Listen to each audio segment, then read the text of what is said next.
नमस्कार, welcome to कसक वेद कौशल। ये वीडियो विशेष तौर पे समर्पित है उन विद्यार्थियों के लिए जो अभी तक कॉलेज या विद्यालय के कैंपस से निकल करके बाहर नहीं आए हैं और जीवन के उनके सत्यता से कभी पाला नहीं पड़ा है।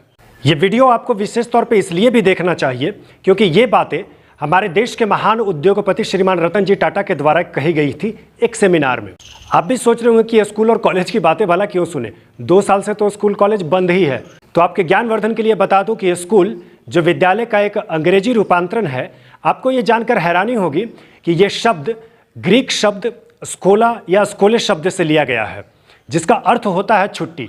और कोरोना काल ने विद्यालय का सही अर्थ समझाया है हमें कि स्कूल का अर्थ होता है छुट्टी, अवकाश।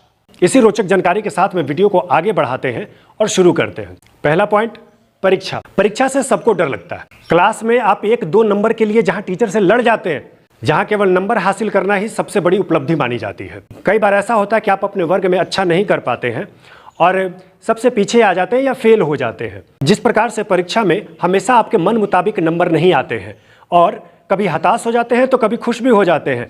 जीवन भी बिल्कुल इसी प्रकार से है। जिंदगी में उतार चढ़ाव आपके आते रहेंगे, इसलिए ये तैयारी कर लीजिए पहले से ही, आप जीवन के उस उतार चढ़ाव को मुस्कुराहट के साथ में कबूल कर सकें। यदि कभी असफलता हासिल हो तो जीवन में नई ऊर्जा के साथ में एक बार फिर से उठिए और करके दिखाइए दुनिया को कुछ।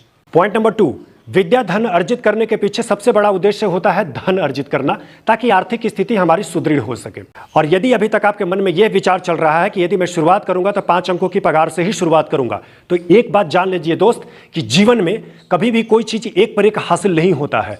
उसके लिए कड़ी मेहनत और शुरुआत 0 से करनी पड़ती है। ये मत देखिए कि आपके पास में काम कौन सा है, आप ये मत देखिए कि आपकी आर्थिक मजबूती के लिए 5 अंकों का पगार ही सुदृढ़ हो सकता है। शुरुआत छोटे से करें और उसको बड़े तक ले जाने का हिम्मत बना करके रखें और चलते रहें।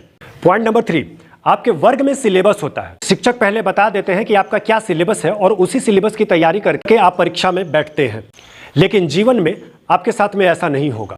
एक बात याद रखिए दोस्तों कि ये दुनिया आपके लिए रेड कारपेट बिछा करके नहीं बैठी हुई है। यहाँ जीवन में हर एक जगह ठोकरें मिलेगी। दुनिया को पहले आपको खुद को साबित करके दिखाना पड़ेगा, तब ये दुनिया मौका देती है।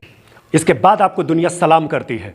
पॉइंट नंबर 4, आज आपके शिक्षक, आपके प्रिंसिपल आपको बहुत खड़ूस टाइप के लगते होंगे कि जो भी आते हैं टीचर पीट देते हैं धर के, लेकिन नौकरी की एक सच्चाई आपको बताना चाहूंगा कि उस नौकरी में एक बॉस नाम का प्राणी होता है। एक और जहां क्लास में कभी आपको चोट लग जाती है तो शिक्षक आपके कंधे पे हाथ रख करके आपको आंसू पोंछ देते हैं, लेकिन ये बॉस एक ऐसा प्राणी है जहां आंसुओं की कोई कीमत नहीं है। वहां केवल आपके काम की, आपके कार्यशैली की कीमत है। वहां केवल फायदा होता है, सेंटिमेंटल नहीं होता है। तो एक बात तो अवश्य जान लीजिए कि शिक्षक की बातों को कभी बुरा मत मानिएगा। हमेशा उनका चरण स्पर्श करके आशीर्वाद प्राप्त करते रहिए, आपका जीवन सफलमय हो जाएगा। पॉइंट नंबर 5, आज आपके माता पिता आपको उबाऊ लगते होंगे। यदि मन में कभी कभी ऐसा लगता होगा कि हमारे माता पिता हमारी फीलिंग्स को समझ नहीं पाते हैं, यदि आपको ऐसा महसूस होता है कि आपके माता पिता आपको समझ नहीं पाते हैं, तो ये गलतफहमी मन से निकाल दीजिए। मन में शायद कभी कभी ये विचार आता होगा कि आप जो करना चाहते हैं माता पिता हमेशा उसमें जो है टांग अड़ा देते हैं। वो हमेशा ये कहते हैं कि ये करो, वो करो, वो करो, 10 नुस्खे निकालना शुरू कर देते हैं। लेकिन दोस्त, आपको एक बात बताना चाहूंगा कि आपके माता पिता का स्वभाव ऐसा नहीं था। जिंदगी की कठिनाइयों ने उन्हें इस तरह से बना दिया कि आज उनका स्वभाव इस प्रकार से हो गया है कि आपको वो गलतियों से बचाना चाहते हैं। आज आप जो शायद करने जा रहे हैं, हो सकता है कि जीवन में उन्होंने कभी किया हो।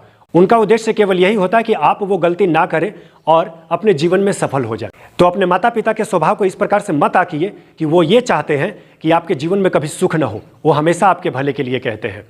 और एक बात मैं माता पिता को भी कहना चाहूंगा, अगर वो देख रहे हैं कि आपका समय दूसरा था, आज का समय दूसरा है, और बच्चों की भावनाओं को समझे, उनकी बातों को ध्यानपूर्वक सुने और उनसे उस मुद्दे पर खुलकर बात करें, ताकि उनके नकारात्मक और सकारात्मक दोनों भाव आपके सामने प्रकट हो सके।